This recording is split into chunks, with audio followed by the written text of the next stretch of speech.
CGSTचा लाचखोर अधीक्षक याच्या वाढत्या अडचणी, जामीन देण्यास CBIच्या विशेष न्यायालयाचा नकार.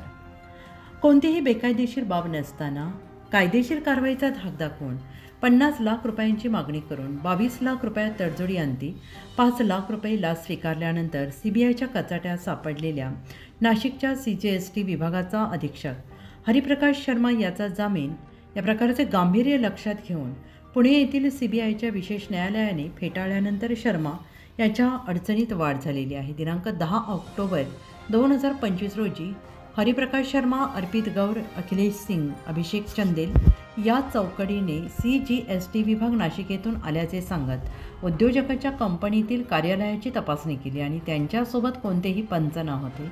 पंचनामा केला नाही. कार्यालयातील संगणक आणि लॅपटॉप प्रकरणी या तपासणी अंती आक्षेपार्ह काही आढळून आलेले नाही.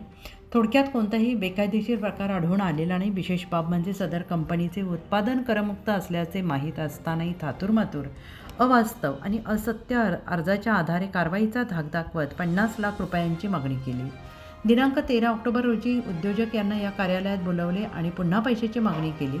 त्रस्त झालेल्या उद्योजक यांनी पुणे येथील CBIच्या लाचलुचपत प्रतिबंधक विभागाकडे तक्रार केली. सदर विभागाने तात्काळ या प्रकाराची दखल घेतली आणि 14 ऑक्टोबर रोजी नाशिकच्या CGST विभागाबाहेर सापळा लावला आणि उद्योजक यांच्याकडून 5 लाख रुपयांची लाच स्वीकारल्यानंतर CBIने शर्मा यास रंगेहात पकडले. तदनंतर शर्मा याने याच्या फ्लॅटची झडती घेतली असता बेहिशोबी 19 लाख रुपयांची रोख रक्कम मिळवून आली. 19,62,595 रुपयांचे सोने, चांदीचे दागिने म्हणजे CBIच्या भाषेत पिवळे आणि सफेद धातू आणि काही संशयास्पद कागदपत्रे जप्त केली. यानंतर शर्मा यास अटक करण्यात आली. या दरम्यान शर्मा यांनी वेळोवेळी जामिनासाठी विशेष न्यायालयात अर्ज केला. मात्र न्यायालयाने सरकारी वकील आणि तक्रारदार यांचे वकील यांनी वेळोवेळी सादर केलेले पुरावे युक्तिवाद न्यायालयाने ग्राह्य धरत शर्मा याचा जामीन फेटाळला आहे. विशेष बाब म्हणजे चौकशी दरम्यान 2,10,17,602 रुपये एवढी रोख रक्कम शर्मा याच्या बँक खात्यात जमा केल्याचं तपासात पुढे आलं आहे. या रकमेच्या स्रोताचा तपास CBI करत आहे. दरम्यान CGST खात्यातील भ्रष्टाचाराचे पितर शर्मा याच्या भूमिकेमुळे उघडे पडलेले असून या खात्याची झाडाझडती घेऊन या प्रकरणात सहभागी झालेल्यांवर कडक कारवाईची मागणी होते आहे.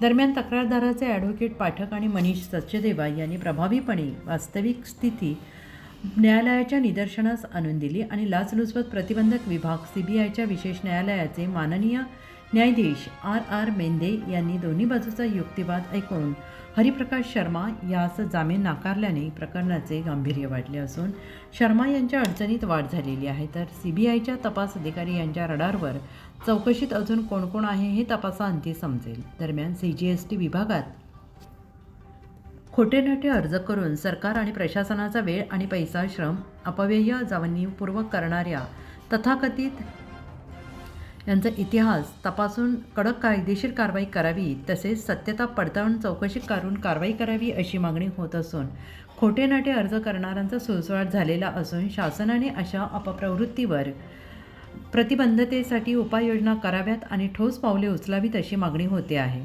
उत्तर महाराष्ट्र न्यूज नेटवर्कसाठी सागर मोर, वणी.